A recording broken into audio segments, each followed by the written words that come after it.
Hello guys, good morning. तो चलिए 5 दिसंबर से 11 दिसंबर तक का करेंट अफेयर पार्ट 3 स्टार्ट करते हैं। पार्ट 1 में 3 करेंट अफेयर थे और पार्ट 2 में ओवरऑल 3 मतलब 6 करेंट अफेयर अपने कंप्लीट हो गए हैं।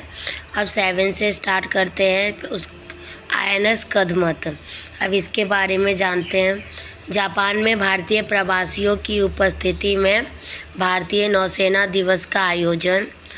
भारतीय नौसेना दिवस कब होता है? 4 दिसंबर। ठीक है। इस अवसर पर INS कदमत जापान पहुंचा। भारतीय नौसेना और जापानी नौसेना के बीच मैरीटाइम पार्टनरशिप एक्सरसाइज MPX का भी आयोजन। उद्देश्य हिंद एंड प्रशांत क्षेत्र में दोनों देशों के बीच समुद्री सहयोग को मजबूत करना। ये अपना न्यूज़ है। ठीक है। अब थोड़ा INS कदमत के बारे में पढ़ लेते हैं। स्वदेशी रूप से डिज़ाइन और निर्मित एंटी पनडुब्बी वॉरफेयर कॉर्वेट है।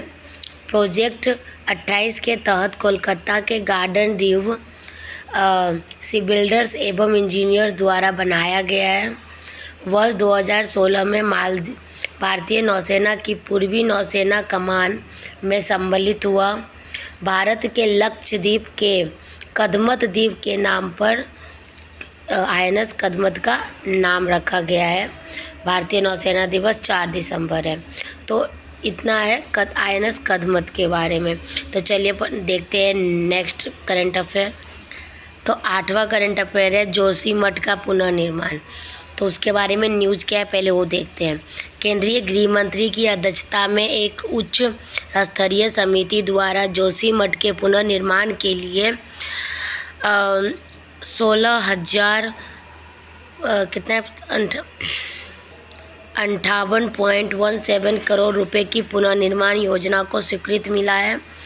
जनवरी 2023 में उत्तराखंड के चामोली में स्थित ज्योतिमठ भी बोलते हैं और जोशीमठ भी बोलते हैं में भूधसाव हुआ था। न्यूज़ में बहुत आया था ये। चलिए, तो ये अपना न्यूज़ है कि उसका पुनर्निर्माण हुआ है, इतना खर्चा हो रहा है और कब हुआ था और कहाँ पे है जोशीमठ। अभी जोशीमठ के बारे में थोड़ा देख लेते हैं।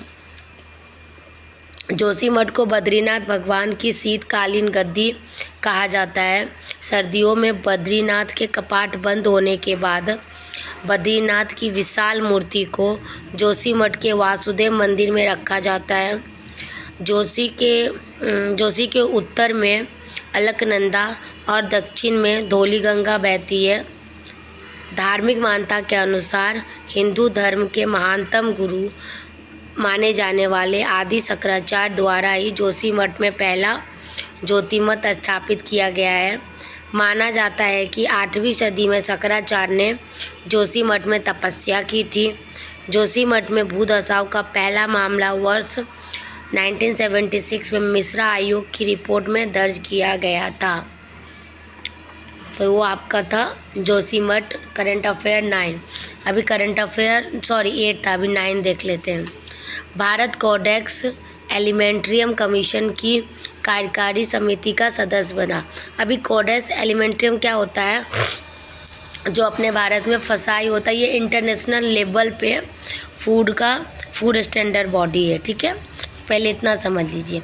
चलिए उसके बारे में देखते हैं। भारत सर्वसम्मति से कोडेक्स एलिमेंट्रियस कमीशन की सरकारी कार्यकारी समिति में एशियाई क्षेत्र का प्रतिनिधित्व करने वाले सदस्य के रूप में 1 वर्ष के लिए निर्वाचित किया गया है। अभी कोडेक्स का स्थापना कब हुआ था? 1963 में। 2 चीज़ों से, 2 बॉडी से मिलकर बनती है, FAO एंड WHO, दोनों से मिलकर बनती है कोडेक्स। ये क्या है? इंटरनेशनल फूड स्टैंडर्ड बॉडी है, जैसा कि इंडिया के लिए फसाई है। मेंबर होते हैं 188 कंट्रीज़। यूरोपियन यूनियन, भारत वर्ष 1964 से सदस्य बना है इसका। CAC यानी कि Codex recognize the World Trade Organization standard guideline and recommendation as reference standard for international trade and trade distribute settlement. The commission meet twice a year, Geneva and Rome. Okay, चल next.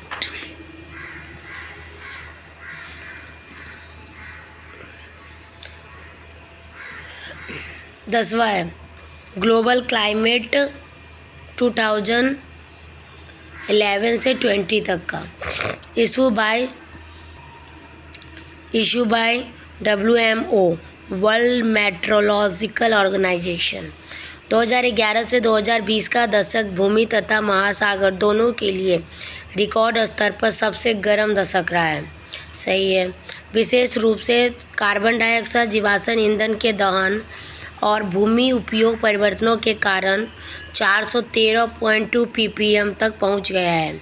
413 मतलब ऐसा था कि 400 तक रहेगा, पर वो 400 भी तो बहुत ज़्यादा है, पर वो 413 ppm तक पहुंच गया है। कार्बन डाइऑक्साइड अवशोषण के कारण महासागर के अम्लीकरण ने समुद्री जीवों के लिए चुनौतियां दी है। वर्ष 2011 से 2020 के बीच वैश्विक स्तर पर ग्लेशियर लगभग 1 मीटर प्रति वर्ष की कमी, जिसमें अभूतपूर्व जनहानि हो रही है। वर्ष 2001 से 2010 की तुलना में ग्रीनलैंड और अंटार्कटिका में हिम परत के 38% से अधिक की गिरावट, जिससे समुद्री स्तर में वृद्धि। वर्ष 2011 से 2020 की अवधि में अंटार्कटिका ओजोन छिद्र कम हो गए हैं, जिसका श्रेय मॉन्ट्रियल प्रोटोकॉल के तहत सफल अंतर्राष्ट्रीय कार्रवाई को जाता है। तो थोड़ा सा इंफॉर्मेशन ले लेते हैं WMO के बारे में भी। वर्ल्ड मेट्रोलॉजिकल ऑर्गेनाइजेशन विश्व मौसम संगठन वर्ष 1873 में वियना कन्वेंशन के तहत अंतर्राष्ट्रीय मौसम संगठन के रूप में स्थापित था। मतलब इसका पहला नाम अंतर्राष्ट्रीय मौसम संगठन ही था। बाद में 23 मार्च 1950 को वर्ल्ड मेट्रोलॉजिकल नाम रखा गया। ओके, हेडक्वार्टर है जेनेवा स्विट्ज़रलैंड में। मेंबर 193 कंट्रीज़ है इंक्लूडिंग इंडिया। इसका गाइड देख लेते हैं। पृथ्वी के वातावरण की स्थिति और व्यवहार पर अंतर्राष्ट्रीय सहयोग और समन्वय स्थापित करना, मौसम और जलवायु संबंधी गतिविधियों का आकलन करना, पुनर्निर्माण जारी करना, मानवीय गतिविधियों के फलस्वरूप जलवायु पर पड़ने वाले प्रभावों के संदर्भ में समाधान प्रस्तुत करना। तो अभी ये वाले वीडियो में इतना ही रहने देते हैं। फिर नेक्स्ट वीडियो बनाती हूँ 11 करंट अफेयर से, जो कि जम्मू कश्मीर आरक्षण संशोधन विधेयक 2023 से। ओके, तो मिलते हैं नेक्स्ट वीडियो में।